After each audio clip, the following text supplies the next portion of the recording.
जय यशोदनंदन व्रज जनरंजन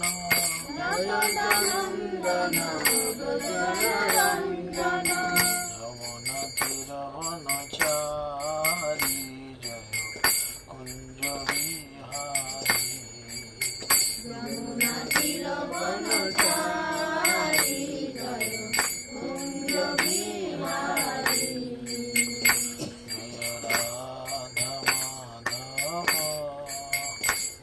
जय कुंज विहारी जय राधा माधव जय कुंज विहारी हरे कृष्ण कृष्ण कृष्ण हरे हरे हरे राम राम राम हरे हरे हरे कृष्ण कृष्ण कृष्ण हरे हरे हरे राम राम राम हरे हरे हरे कृष्ण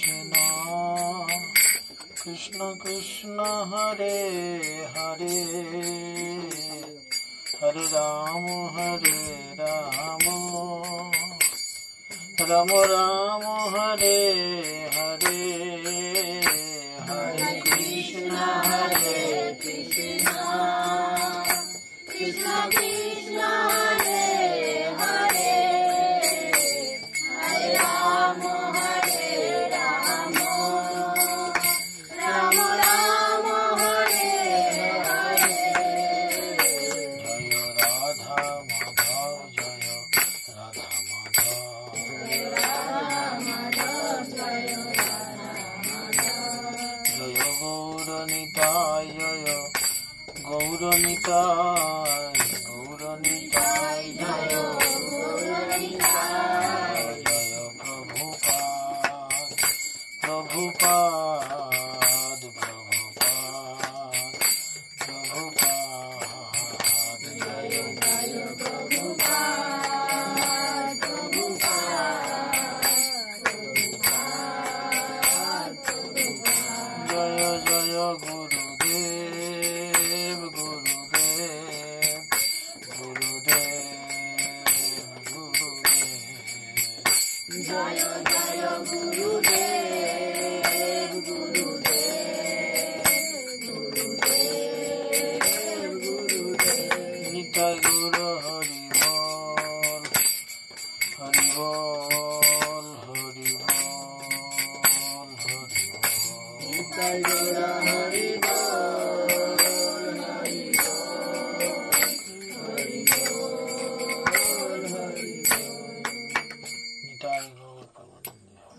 ज्ञानञ्जनशलाकया चक्षुरुन्मीलितं येन तस्मै श्रीगुरवे नमः।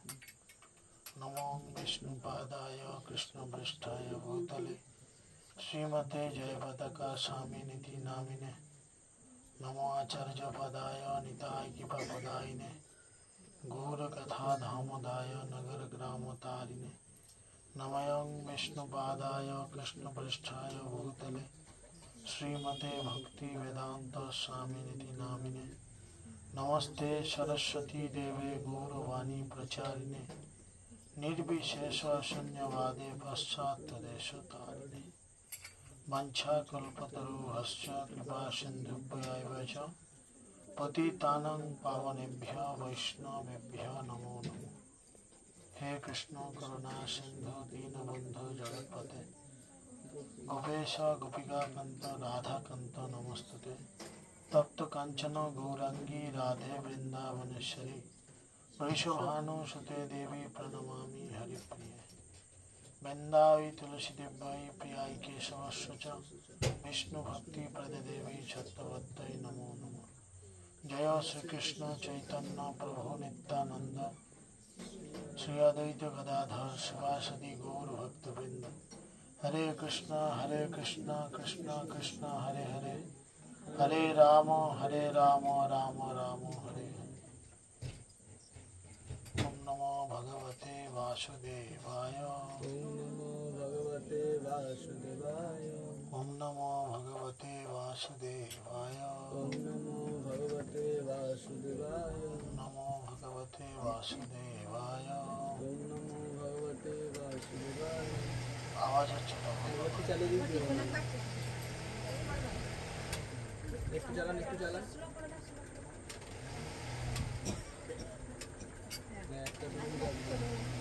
ওই ভেতর থেকে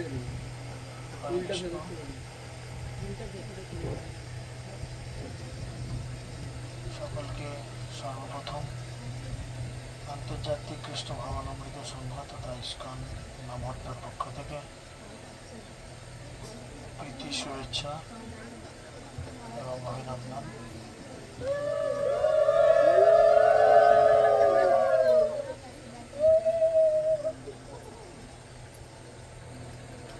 তো আমরা আজকে আগত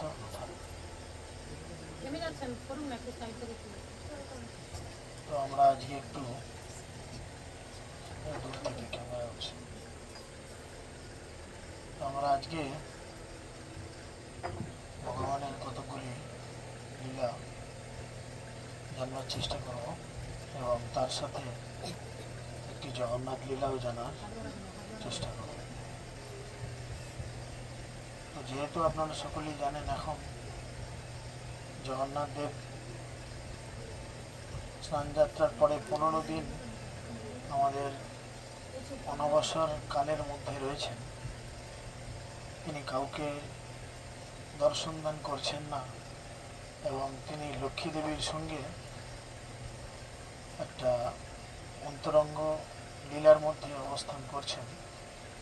তাই এই সময়কার যে ভগবান জগন্নাথ দেবের লীলা, যে কাল, যে সময়, তাকে অনবসর কাল বলা হয়। এই সময় সারা জগতের মানুষের কাছে জগন্নাথ নিজেকে দর্শন দেন না। লক্ষ্মী দেবী অন্তরঙ্গভাবে জগন্নাথের বিভিন্ন সেবা করেন। তো আমরা একটু লীলা শুনবো। প্রথমে কি লীলা হবে? জগন্নাথ লীলা হবে না কৃষ্ণ লীলা হবে? কি লীলা হবে? জগন্নাথ লীলা। ঠিক আছে, তো আপনারা সকলেই এই লীলা সম্পর্কে কম বেশি নিশ্চয়ই জানেন। প্রভু জগন্নাথ দেবের খুব নিকট এবং খুব কাছের ভক্ত ছিলেন রঘুদাস। আপনারা নাম শুনেছেন রঘুদাস। এই রঘুদাস একদিন মনে মনে ইচ্ছা করলো, অ্যাকচুয়ালি আপনারা সকলেই জানেন এই রঘুদাস পূর্বজীবনে ভগবান শ্রী রামচন্দ্র, লক্ষ্মণ এবং সীতা দেবীর একজন বড় ভক্ত ছিলেন এবং তিনি এই জগন্নাথ মন্দিরে জগন্নাথ, বলদেব এবং সুভদ্রা মহারানীকে রাম, লক্ষ্মণ এবং সীতা এই রূপে দর্শন করতেন এবং তিনি মন্দিরে প্রত্যহ যেতেন এবং জগন্নাথকে দর্শন করে প্রণাম নিবেদন করতেন। একদিন এই রঘুদাসের হৃদয়ে এরকম একটা ভাব জন্মালো যে আমি ভগবানের জন্য একটা সুন্দর মালা গাঁথব। তো এই চিন্তা করে তখন তিনি জঙ্গলে গেলেন আর বিভিন্ন বনফুল তুললেন, আর তুলে তিনি জগন্নাথের জন্য একটা সুন্দর মালা গাঁথলেন এবং সেই মালা নিয়ে তিনি জগন্নাথের মন্দিরে গিয়ে মালাটা জগন্নাথকে পরাবার জন্য তার পাণ্ডাদের বা পূজারীদের অনুরোধ করলেন।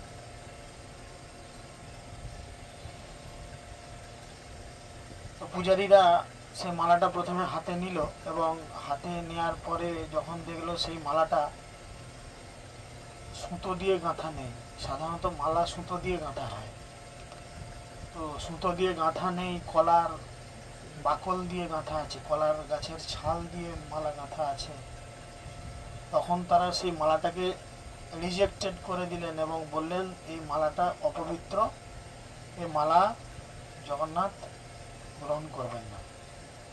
তাই রঘুদাসের হাতে সেই মালা ফিরে দিয়ে রঘুদাসকে ফিরে পাঠিয়ে দিলেন। এদিকে মনের দুঃখে রঘুদাস বাড়িতে এসে খুব কান্নাকাটি করছেন এবং কান্নাকাটি করতে করতে তিনি মালাকে সামনে রেখেছেন, রেখে দিয়ে খুব কান্না করছেন যে আমি বড় অধম, যার জন্য ভগবান হয়তো আমার মালা গ্রহণ করলেন না। তো এই চিন্তা করেছেন, কিন্তু তার তো কিছু করার নেই। তখন জগন্নাথ মন্দিরে অনেক বাদ বিচার এখনো যদিও আছে, কিন্তু তখন আরো বেশি গোঁড়ামি ছিল, আরো বেশি বাদ বিচার ছিল। নিচু জাতের কেউ জগন্নাথের কাছে এসে এই ধরনের মালা বা কিছু দিতে পারবে না। বিধর্মী মানুষ এই জগন্নাথ মন্দিরে, আজও বিধর্মী মানুষ জগন্নাথ মন্দিরে, হিন্দু ছাড়া জগন্নাথ মন্দিরে অন্য কোনো ধর্মের মানুষের প্রবেশ অধিকার নেই। তো এরকম যখন ঘটনা ঘটল, তখন এই মন্দিরের পূজারীরা প্রত্যেক দিন, আপনারা সকলেই জানেন আমাদের দর্শন আরতি কখন হয়, ভগবানকে শৃঙ্গার আমরা কখন করি, সাজাই কখন, আমরা ভগবানকে সাজাই দর্শন আরতির সময় সকালের দিকে। কিন্তু জগন্নাথ সাজে কখন জানেন? জগন্নাথ সাজে রাত্রে। পৃথিবীতে ভগবানের একমাত্র বিগ্রহ যিনি শুতে যান না, জগন্নাথ নিদ্রা যান না। আমরা জগতের মানুষ নিদ্রা যাই, কিন্তু এই জগন্নাথ নিদ্রা যান না। তিনি এই জগতের মানুষকে সারাদিন কৃপা করেন, মন্দিরে দর্শন দান করেন এবং রাত্রে যখন আমরা সবাই শুতে যাই তখন পূজারীরা জগন্নাথকে সুন্দর করে সাজিয়ে দেন, সুন্দর বেশভূষা পরিয়ে দেন এবং সুন্দর করে তার শৃঙ্গার করা হয়। কেন না, গভীর রাত্রে সমস্ত দেবদেবীরা এই জগন্নাথ মন্দিরে আসেন এবং প্রভু জগন্নাথের কাছ থেকে বিভিন্ন আশীর্বাদ এবং এই ধরনের কিছু নিজেদের মধ্যে মিটিং হয়, জগন্নাথের সঙ্গে দেবদেবীদের মিটিং হয়। জগন্নাথ গভীর রাত্রে বিভিন্ন দেবদেবীকে কৃপা করেন। এখন এই দিনের ঘটনা কি না, জগন্নাথকে যখনই সাজাতে যাওয়া হচ্ছে, জগন্নাথকে ফুলের সুন্দর করে মাথায় ফুল আটকানোর চেষ্টা করা হচ্ছে, কিন্তু এই দিনে বারবার ফুল মাথা থেকে পড়ে যাচ্ছে। তো পূজারীরা মনে মনে চিন্তা করলেন যে নিশ্চয়ই আমাদের কোনো একটা অপরাধ এদের কারুর চরণে হয়েছে, তো যার জন্য জগন্নাথ নিজে আজকে কোনো রকম ভাবে ফুল গ্রহণ করছেন না। তো পূজারীরা নিজেরা অনেক চিন্তা করলেন এবং করে কারণ খুঁজে পেলেন না যে আজকে আমরা সারাদিন কার চরণে কি অপরাধ করেছি। তো যখন কোনো অপরাধ পূজারীরা খুঁজে পেলেন না, তখন সমস্ত পূজারীরা মিলে একটা সিদ্ধান্ত করলেন কি না, আমরা অমরণ অনশনে বসবো, আমরা কিছু খাবো না, জল পর্যন্ত গ্রহণ করব না, যতক্ষণ না জগন্নাথ আমাদের জানান দিচ্ছেন যে আমাদের কি এমন অপরাধ হয়েছে যে জগন্নাথ যে কারণে কোনো ফুল বা মালা তার গলায় বা মাথায় রাখছেন। এই চিন্তা করে সমস্ত পূজারীরা অনশনে বসেছেন যিনি প্রধান পুরোহিত দৈতাপতি, তিনিও বসেছেন। গভীর রাত্রে জগন্নাথ সেই দৈতাপতিকে স্বপ্ন দিয়েছেন এবং স্বপ্নে জগন্নাথ বলেছেন যে আমার অতি প্রিয় ভক্ত রঘু, তো রঘু আমাকে নিবেদন করার জন্য একটা ফুলের মালা এনেছিল, আর সেটা কলা গাছের ছাল দিয়ে গাঁথা ছিল বলে তোমরা সেই মালাটাকে রিজেক্ট করেছ। তো সেই কারণেই আমি কোনো মালা বা কোনো ফুল গ্রহণ করছি না। তাই যদি তোমরা এই অপরাধকে খণ্ডন করতে চাও তাহলে তোমরা এক্ষুনি আমার সেই ভক্ত যিনি সিংহদুয়ারের দক্ষিণ প্রান্তে অবস্থান করছেন তার কাছ থেকে গিয়ে ক্ষমা ভিক্ষা চাও এবং সেই গাঁথা শুকিয়ে যাওয়া মালাটা নিয়ে এসে আমার গলদেশে অর্পণ করো, তবে আমি সমস্ত ফুল গ্রহণ করব। তাই জগন্নাথের এই আদেশ পাওয়ার পর দৈতাপতি নিজে সিদ্ধান্ত করলেন যে জগন্নাথের আদেশ মতো এই কার্য হবে। তাই তিনি মন্দিরের সিংহদুয়ারের বাইরে গিয়ে রঘুদাসকে খুঁজে বার করলেন এবং তাকে বললেন, রঘু, তুমি অতি ভাগ্যবান, তুমি যে এত বড় মাপের ভক্ত, জগন্নাথের এত প্রিয় সেবক, আমরা জানতাম না। তো যাই হোক, জগন্নাথ নিজে তোমার হাতের এই গাঁথা মালা গলায় পরতে চেয়েছেন, তাই তুমি কৃপা করে আমাদের সবার অপরাধ ক্ষমা ভিক্ষা করো এবং তোমার এই গাঁথা মালা তুমি আমাদেরকে দাও। জগন্নাথ নিজে নিজের গলায় এই মালা পরতে চাইছেন। তখন রঘুর কাছ থেকে সেই মালা নিয়ে আসা হলো এবং জগন্নাথের গলদেশে অর্পণ করা হলো। জগন্নাথ তারপরে সব মালা গ্রহণ করলেন। এদিকে গোটা বাজার রটে গেছে যে রঘু এত বড় মাপের ভক্ত যে জগন্নাথ তার হাতের গাঁথা মালা পরে, এবং শুধু তাই নয়, জগন্নাথ নিজে বিভিন্ন বেশ ধারণ করে এসে রঘুর সঙ্গে খেলা করেন। কখনো গুলি ড্যাং খেলেন, কখনো মার্বেল খেলেন, কখনো কাবাডি খেলেন, কখনো অন্যান্য বিভিন্ন খেলাধুলা করেন রঘুর সঙ্গে জগন্নাথ বিভিন্ন বেশ ধারণ করে এসে। এদিকে একদিন এক সময় রঘুনাথ একটা দুরারোগ্য ব্যাধিতে পড়লেন এবং সেই দুরারোগ্য ব্যাধিতে পড়ার ফলে তার গোটা গায়ের চামড়া পচে গেল এবং এমনই তার শারীরিক অবস্থার অবনতি হলো যে তিনি বিছানা থেকে উঠে গিয়ে বাহ্য কর্মটুকু করতে পারতেন না। বিছানাতেই তিনি প্রস্রাব পায়খানা করে ফেলতেন এবং তার গায়ে চামড়া পচে এত দুর্গন্ধ ছাড়ত যে সে ঘরে কেউ যেত না, রঘুকে পরিষ্কারও করতো না। তার পাড়া প্রতিবেশী আত্মীয় পরিজন সবাই তাকে এই দুরারোগ্য ব্যাধির জন্য পরিত্যাগ করেছিলেন। কিন্তু জগতের নাথ জগন্নাথ তিনি একটি অল্প বয়স্ক ছেলের বেশ ধারণ করে তিনি প্রতিদিন আসতেন আর সেই রঘুকে এদিক ওদিক পাশ ফিরিয়ে বিছানা পরিষ্কার করে ধুয়ে ধুয়ে পরিষ্কার করে দিতেন, বিছানায় সুগন্ধি দিতেন যাতে দুর্গন্ধ না ছাড়ে, রঘুর গা মুছিয়ে দিতেন, পরিষ্কার করে দিতেন। রঘু কখনো কখনো চেতনা হতো, আবার কখনো কখনো তিনি অচেতনাও হয়ে যেতেন। তো একদিন এরকম করতে করতে রঘুদাস তার চেতনা হয়েছে এবং তিনি দেখছেন একটি ছেলে আমাকে পরিষ্কার করে দিয়ে চলে যাচ্ছেন। তো তখন তিনি তার হাতটা টিপে ধরেছেন। তিনি ধরে বলছেন যে আমি বুঝতে পেরেছি তুমি কোনো সাধারণ মানুষ নও, তুমি স্বয়ং জগন্নাথ। তো প্রভু, তুমি তো জগতের নাথ জগন্নাথ, তুমি তো ইচ্ছা করলে আমার সব রোগ দূর করে আমাকে সুস্থ করে দিতে পারো, তোমার ইচ্ছায় জগতে সব কিছু চলে, তো তুমি তো পারো, তাহলে তুমি কেন আমাকে এইভাবে কষ্ট দিচ্ছ আর এত নীচ কর্ম তুমি করছো? ভগবান, তুমি অনন্ত কোটি ব্রহ্মাণ্ডের মালিক, তিনি যদি পায়খানা প্রস্রাব পরিষ্কার করেন, একজনের গায়ের মুজ রক্ত বা নোংরা কিছু মুছিয়ে দেন, সেটা কি দেখতে ভালো লাগে? তাই বলছেন তুমি তো ইচ্ছা করলে সুস্থ করে দিতে পারো, তুমি কেন করছো না? তো তখন জগন্নাথ রঘুকে বলল, রঘু, মানুষের কর্মফল যতদিন না শেষ হয় ততদিন তাকে এই জগতে বারবার ফিরে আসতে হয়। আমাদের কর্মফল যতদিন না শেষ হচ্ছে ততদিন, মানে কেশাগ্রের অগ্রভাগের শত সহস্র ভাগের এক ভাগও যদি কর্মফল বাকি থাকে তাহলেও কিন্তু এই জগতে আমাদের ফিরে আসতে হবে সেই কর্মের ফলটা ভোগ করবার জন্য। যার জন্য গীতাতে ভগবান অর্জুনকে খুব সুন্দর নির্দেশ দিয়েছেন। তিনি বলছেন কি, কর্মান্যে বাধিকারস্থ মা ফলেষু কদাচন। তুমি ভগবানের জন্য কর্ম করো কিন্তু ফলের আশা করো না।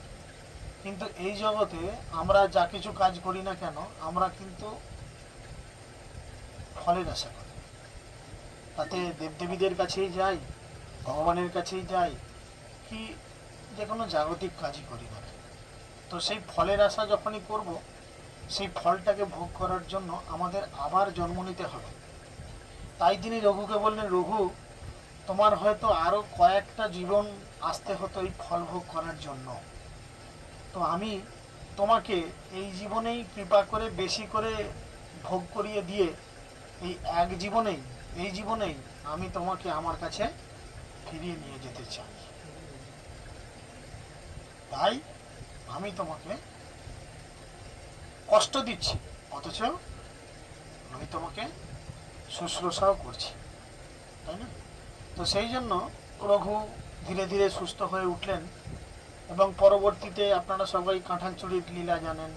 রঘুকে নিয়ে জগন্নাথের কাঁঠাল খাওয়ার ইচ্ছা ছিল, যার জন্য জগন্নাথের কাঁঠাল খুব প্রিয়। রাজার বাগান রয়েছে, ইন্দ্রদুম্নর বাগান, সে বাগানে পাহারা দিত সৈনিকেরা, আর সেখানে গিয়ে জগন্নাথ একদিন কাঁঠাল চুরি করে খাবে বলল। রঘু বলল, তুমি জগতের নাথ জগন্নাথ, তুমি কাঁঠাল চুরি করবে, এটা কি ভালো লাগে?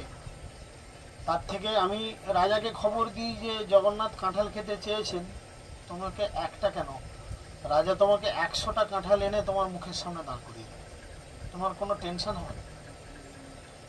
কিন্তু জগন্নাথ বলল কি, যে চুরি করে খাওয়ার মধ্যে যে আনন্দ রয়েছে সেটা এমনি খাওয়ায় কোথায়। অ্যাকচুয়ালি জগন্নাথ তার ভক্তের সঙ্গে লীলার রস আস্বাদন করার জন্য এই কথা বলেছিলেন। তাই রঘুকে নিয়ে তিনি একদিন রাত্রে মহারাজ ইন্দ্রদুম্নের যে বাগান ছিল সেই বাগানে গেছেন এবং রঘুকে গাছে তুলেছেন। গাছে তুলে বলেছেন, তুমি কাঁঠাল পারো, আমি নিচে দাঁড়িয়ে থাকবো, সেই কাঁঠাল আমরা দুজনে নিয়ে গিয়ে বাড়িতে খাবো। তো রঘু যথারীতি জগন্নাথের উপর ভরসা করে গাছে উঠেছেন আর উঠে কাঁঠাল পেরেছেন। পেরে উপর থেকে যখন জগন্নাথকে বলছেন যে কাঁঠালটা তাহলে ছাড়ি, তুমি ধরবে তো, লুফে নেবে তো? জগন্নাথ বলছে, হ্যাঁ তুমি ছাড়ো, আমি ধরে নেবো, লুফে নেব।